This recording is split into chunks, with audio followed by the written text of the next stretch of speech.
Perkembangbiakan Eubacteria. Tujuan dari video ini adalah yang pertama, mengetahui perkembangan Eubacteria. Yang kedua, mengetahui cara perkembangbiakan Eubacteria. Dan yang ketiga, mengenal proses perkembangbiakan Eubacteria.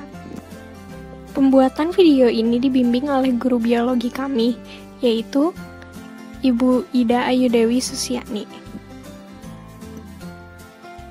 Cara reproduksi bakteri dibagi menjadi dua, yaitu aseksual dan seksual. Reproduksi aseksual dengan cara pembelahan biner. Dalam proses pembelahan biner, kita memiliki satu sel bakteri. Pada tahap pertama, bakteri akan menggandakan DNA-nya, lalu terbentuk sekat pemisah. Setelah itu, berpisahlah mereka dan terbentuklah dua sel bakteri.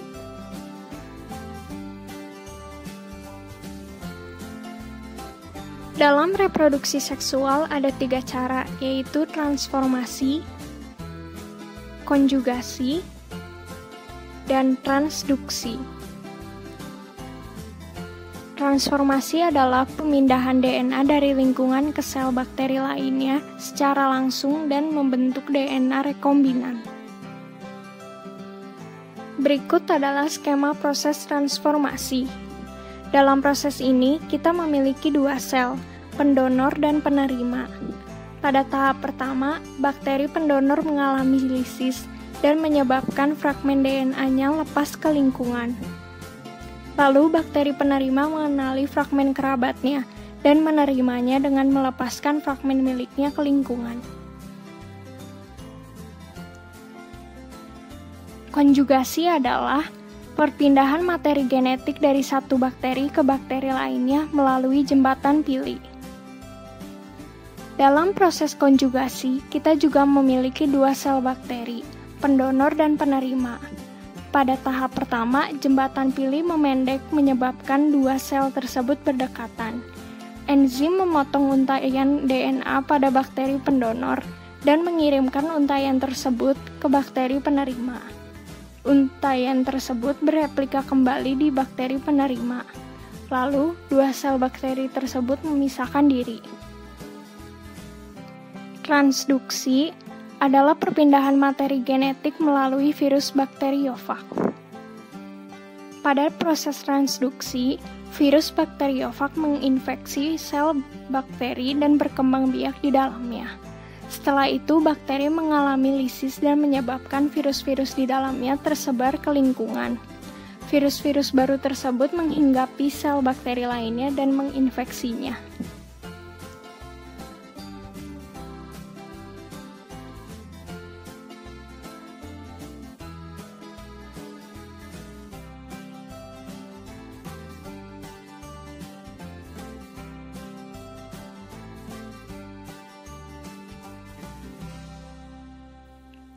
Terima kasih.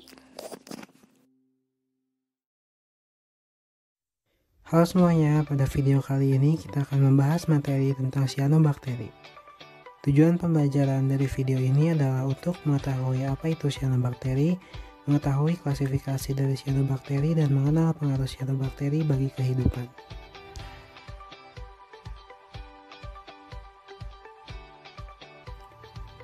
Apa yang dimaksud dengan cyanobacteria? Cyanobacteria merupakan filum bakteri yang menjadi bagian dari kingdom Monera. Cyanobacteria juga sering disebut cyanophyta atau ganggang biru hijau, disebabkan karena mempunyai pigmen vicocyanin atau pigmen hijau biru. Namun ada juga beberapa jenis cyanobacteria yang mempunyai pigmen phycoerythrin sehingga menyebabkan timbulnya warna kemerahan.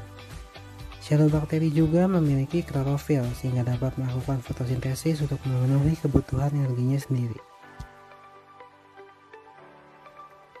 Lalu, di manakah cyanobacteria biasanya hidup? Diketahui cyanobacteria dapat hidup di banyak tempat. Tempat-tempat tersebut diantaranya adalah air tawar, air laut, sungai, dan juga danau. Cyanobacteria juga dapat hidup pada tanah, tembok, dan juga bebatuan. Cyanobacteria dapat tergolong ke dalam makhluk yang dapat hidup di berbagai lingkungan. Bahkan, ada juga jenis cyanobacteria yang dapat hidup pada perairan dengan tingkat keasaman yang cukup tinggi. Pada bagian selanjutnya, kita akan membahas tentang klasifikasi cyanobacteria. Berdasarkan ada atau tidaknya spora, cyanobacteria dapat dibedakan menjadi 3 ordo. Ordo yang pertama adalah Chrococales. Ordo ini adalah kelompok tunggal atau tanpa spora. Biasanya membentuk selaput lendir pada cadas atau tembok yang basah. Ordo yang kedua adalah Chamaecyponales, merupakan koloni berbentuk benang yang mempunyai spora. Benang-benang ini adalah hormogonium yang dapat merayap dan membentuk koloni yang baru. Yang terakhir adalah Hormogonales. Sama-sama merupakan koloni yang berbentuk benang-benang hormogonium lurus yang diselubungi oleh suatu membran. Lalu apa sajakah peranan cyanobacteria untuk kehidupan? Dampak positif. Karena cyanobacteria dapat melakukan fotosintesis, maka cyanobacteria juga dapat menghasilkan oksigen. Ada juga beberapa jenis cyanobacteria yang dapat mengubah nitrogen menjadi amoniak, yaitu bahan yang diperlukan oleh tumbuh-tumbuhan. Beberapa jenis cyanobacteria juga memiliki kandungan protein dan senyawa organik lain yang cukup tinggi, sehingga dapat dijadikan suplemen untuk manusia. Lalu apa sajakah dampak negatifnya? Cyanobacteria diketahui dapat menghasilkan neurotoksin, yaitu racun yang berbahaya bagi hati manusia dan hewan. Jika terlalu banyak cyanobacteria yang menempel pada tembok dan bebatuan, dapat menyebabkan keretakan pada tembok dan batu itu sendiri. Kondisi cyanobacteria yang melimpah di perairan juga dapat menutupi permukaan perairan, sehingga cahaya matahari dan oksigen yang dibutuhkan organisme lain menjadi berkurang. Bagian yang terakhir adalah bagaimana cyanobacteria melakukan reproduksi. Pembelahan biner. Cara ini terjadi pada cyanobacteria yang berbentuk filamen atau benang. Pada cyanobacteria multiseluler, ada cyanobacteria yang langsung membelah dan memanjang, namun ada juga yang tetap bergabung menjadi satu koloni. Cara yang kedua adalah fragmentasi. Mirip dengan pembelahan biner, fragmentasi akan melepas bagian tubuh yang kemudian akan tumbuh menjadi individu yang baru. Dan cara yang terakhir adalah pembentukan endospora. Pembentukan endospora terjadi pada kondisi lingkungan yang kurang menguntungkan, misalnya kekeringan. Saat kondisi lingkungan sudah mulai membaik, endospora ini akan tumbuh menjadi individu yang baru. Sekian materi yang dapat saya sampaikan pada video kali ini. Semoga dapat menjadi manfaat bagi kita semuanya. Terima kasih. Hai semua, pada kesempatan kali ini kita akan membahas salah satu materi kelas 10 mengenai peranan bakteri dalam kehidupan sehari-hari. Nah, tujuan pembelajaran kali ini adalah untuk memahami peranan bakteria, baik yang menguntungkan maupun merugikan. Adapun video ini dibuat untuk memenuhi tugas yang diberikan oleh Ibu Ida dalam mata pelajaran biologi. Bakteri yang merupakan organisme prokaryota ini bertanggung jawab atas berbagai penyakit yang terjadi pada manusia, namun juga turut berperan dalam menjaga keseimbangan ekosistem lingkungan. Lalu, apa sih peranan lain dari eubakteria ini sendiri? Peranan positif eubakteria. Pertama, sebagai bakteri pengikat nitrogen pada tanaman. Contohnya seperti Azotobacter vinelandi, Clostridium pasteur-rianum, dan Rhizodium leguminosarum. Kedua, sebagai bakteri nitrifikasi. Contohnya seperti Nitrosomonas dan Nitrosococcus yang dapat mengubah amonia menjadi nitrat. Ketiga, sebagai bakteri pengurai sisa makhluk hidup, contohnya seperti bakteri E. coli. Keempat, sebagai bakteri penghasil antibiotik. Contohnya Streptomycus grises yang menghasilkan streptomycin untuk antibiotik penyakit TBC. Lalu ada bakteri Streptomycus venosus yang menghasilkan paraxylin dan Streptomycus venezuela yang menghasilkan chloramphenicol. Selanjutnya ada bakteri Streptomycus aureofaciens yang menghasilkan aureomycin dan Bacillus polymyxa yang menghasilkan polymyxin. Kelima, sebagai bakteri yang berperan dalam industri makanan. Contohnya Lactobacillus bulgaricus yang terdapat di dalam yogurt. Lalu ada bakteri Acetobacter pseudomonas yang terdapat di dalam nata de coco. Lalu ada bakteri Lactobacillus casei yang terdapat di dalam Yakult. Selanjutnya ada bakteri Streptococcus lactis yang terdapat di dalam mentega.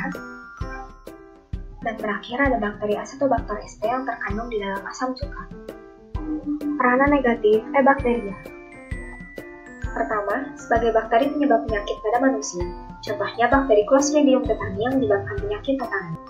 Selanjutnya ada bakteri Salmonella typhosa yang menyebabkan penyakit tifus. Lalu ada bakteri Mycobacterium tuberculosis yang menyebabkan penyakit TBC.